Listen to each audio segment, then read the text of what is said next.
Hello, hello, hello, my darlings. Thank you for joining me on A Slice of Life, A Slice of Life. Well, look what I have right here.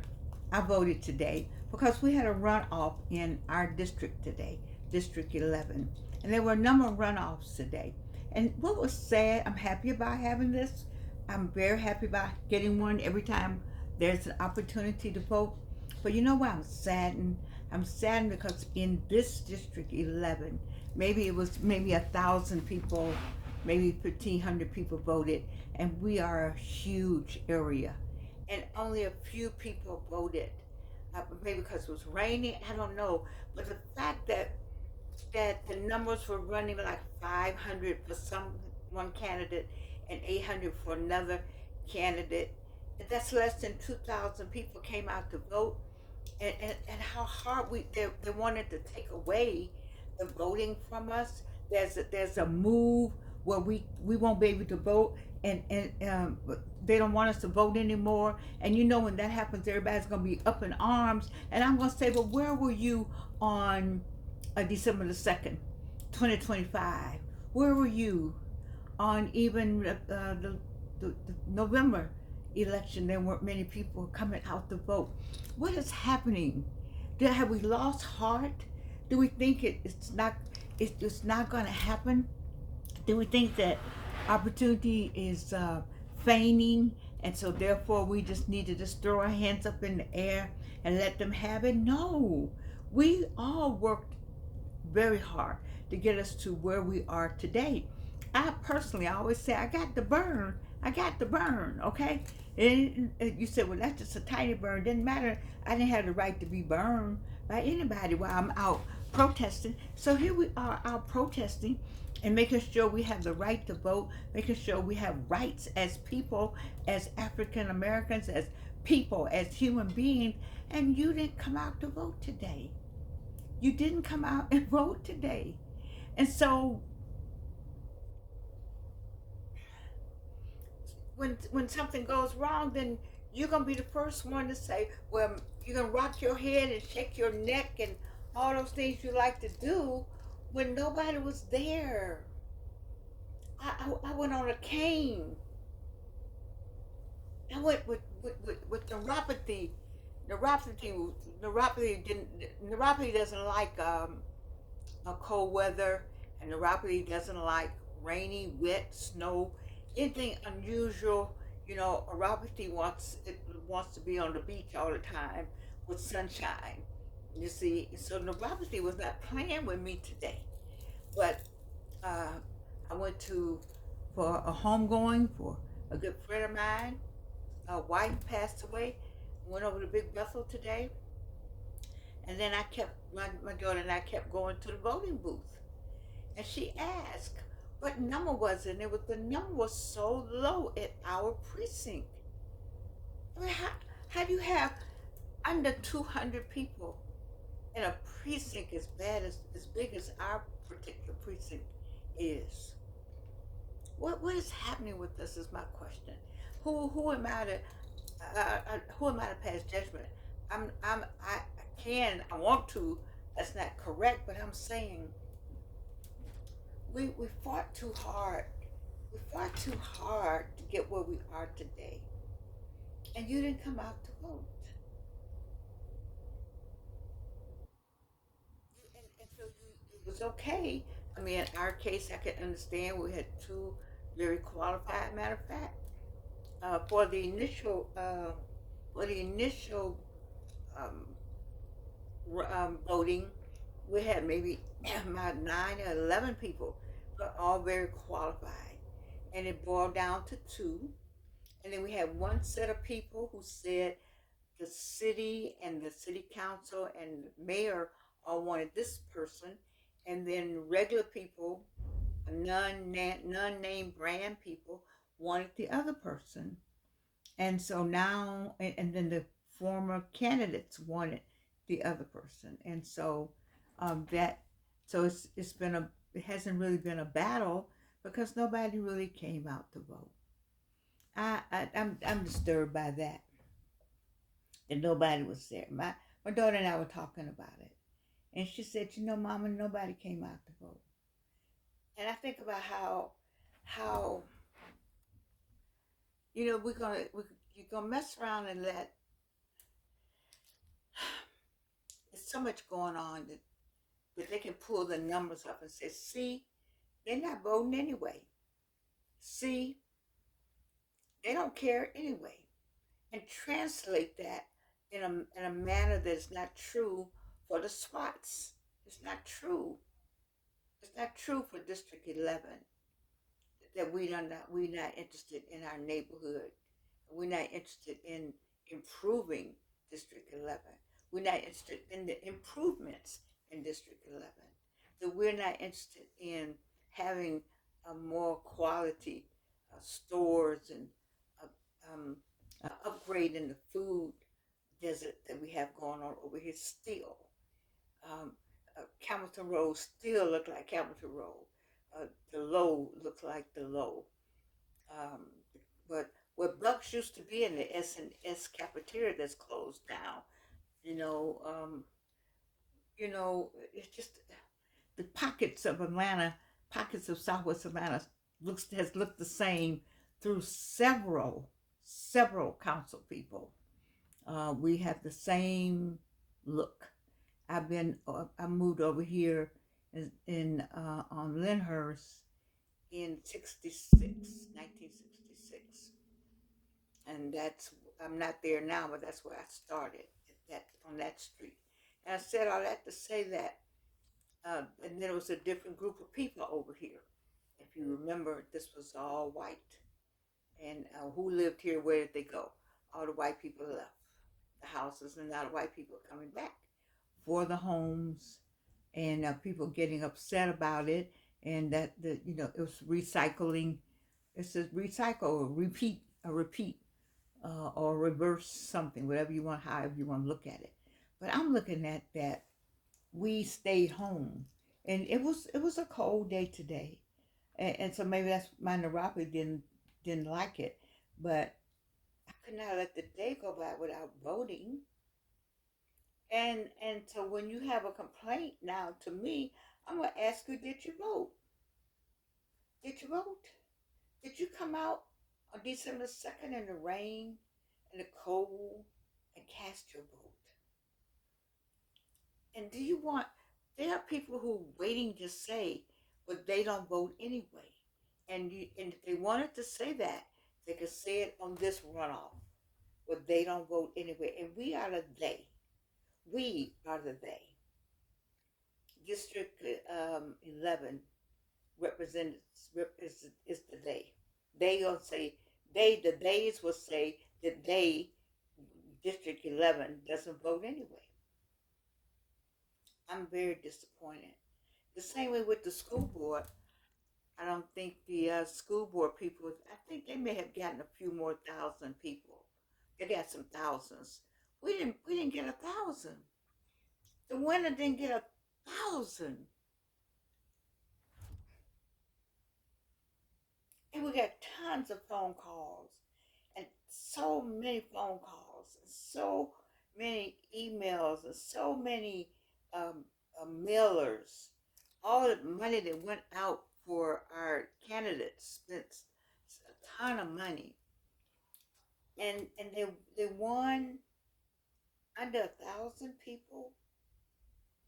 Not even 2,000 people voted in District 11.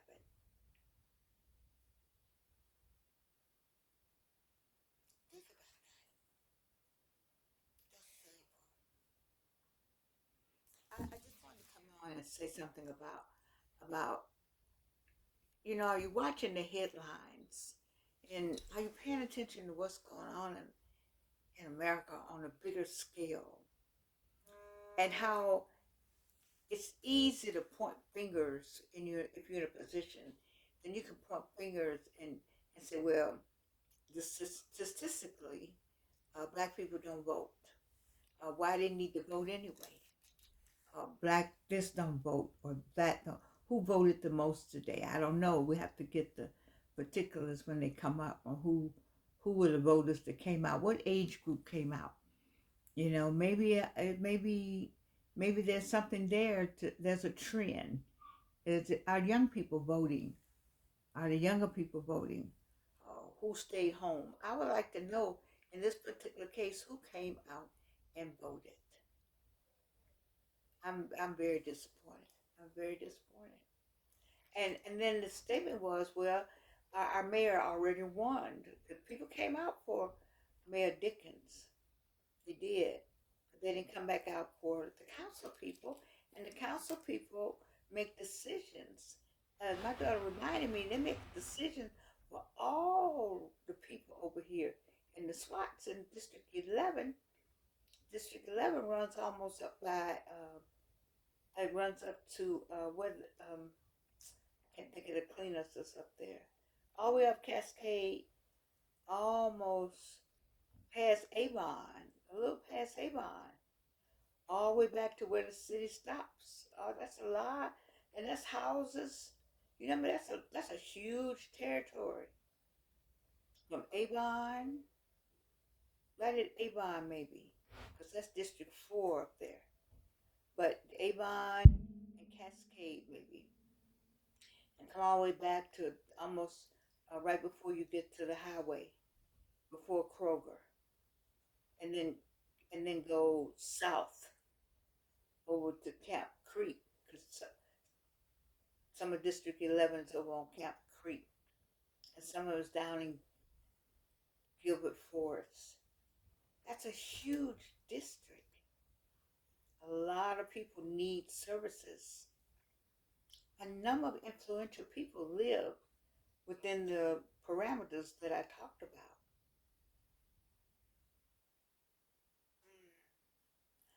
Anyway, I'm not going to dwell on it. I'm going to read this past. Congratulations on all the winners today. I've been in that position. I haven't been a winner. I wanted to be, but never won.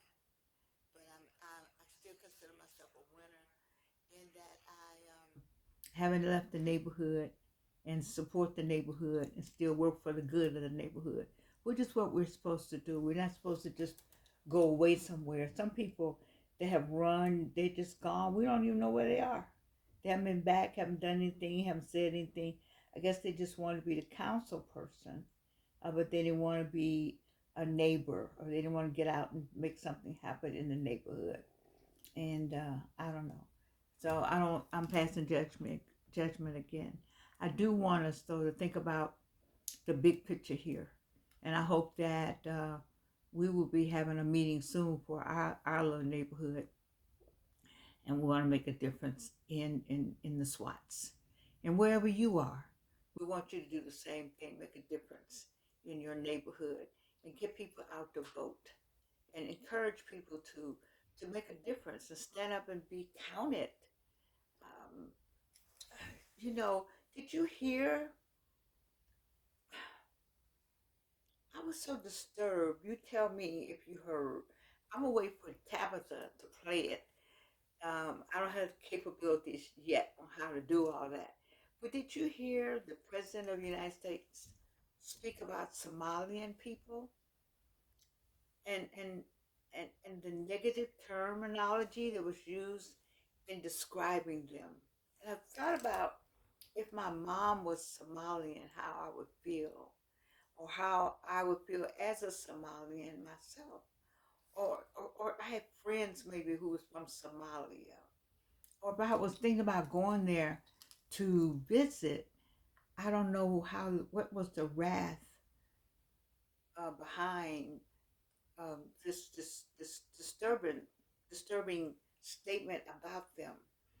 That's why I'm concerned about us not voting, because all these things can be added up or placed in a statistic Excel paper and presented to the new regime, and with numbers that say that the people in Atlanta, the blacks in Atlanta, didn't come out to vote the second time, and they would use those statistics. They won't use the ones maybe when we voted for the mayor, but use the runoff statistics to show a lack of concern with the civics of the city. I'm just talking to you about how things are construed and misconstrued sometimes, which is why it's important for us to stay on our game and remain vigilant in spite of how it appears. And so now we have um, people being degraded based on their race. Do you understand the impact or the future impact of people names being called about a particular race of people? Why do you think that at some point, if they come for you, you all have to write in the comments. There's a poem. They come for you in the morning. They come for me at night. They come for me at night. They come for you in the morning. So if you call out that particular country, those people, then you call out this particular country, those people, then you look over here and you see another group of people and you call them out. Why do we think we won't get called out? And especially since, did you hear that Fulton County is going to have to pay um, $10 million, I think, minimum, to the present administration for attorney fees because the case was dismissed.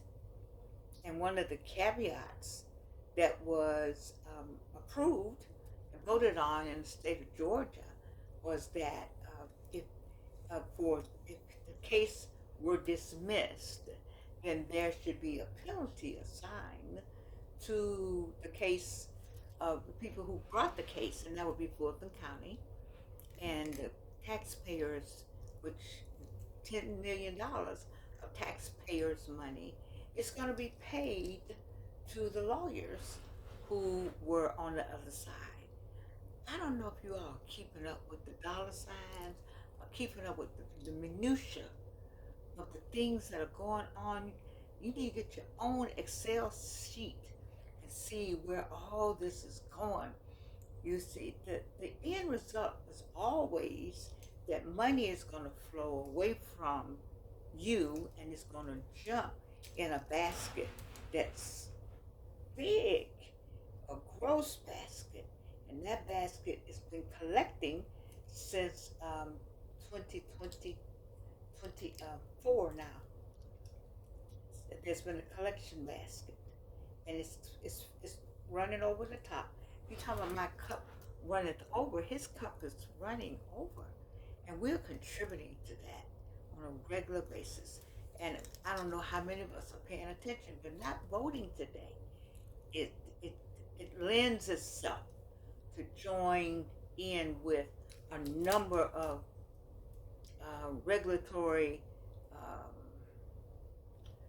um, not a number of, ideas that could be presented on Excel to say why we need to make change in the Atlanta area or with the black people, because we can have statistics here that say that they don't care about their neighborhoods because they didn't come out to vote. I'm just putting it out there, people. That's all I can do is put it out there and ask you to think about this is this slice of life is something for you to think about. Most of my slices of life are set up for you to think about it, but this one is really, I need you to think about the ramifications of many ideas that I presented to you today, how that how these ideas may turn into facts or may turn into action items, or and those action items eventually will make its way around the room and then back to us in another form that may not be acceptable. I'm pretty sure it's not going to be acceptable. But what leg we're going to have to stand on, I don't know, because due diligence has not been done by all of us, and it certainly was not done today when it came time to vote. The due diligence was not there. And all I can do is just remind us that there is a thing called prayer, because that's what we got right now. Prayer changes things. Having You know what I'm talking about on the other side of the screen? That prayer changes things. Got that. And by the same token, prayer changes things, and I'm praying that we as a people would be mindful of what we need to do and remain doing and be diligent about doing if we intend to provide opportunities for the young ones to have something to live for, or live on, or live with, or live by. You see? Because I see erasure, a big erasure, and it's growing by the day. And today, the erasure started with another name in another place, but they all look like me to me. I love you. I do. And you can't do anything about it.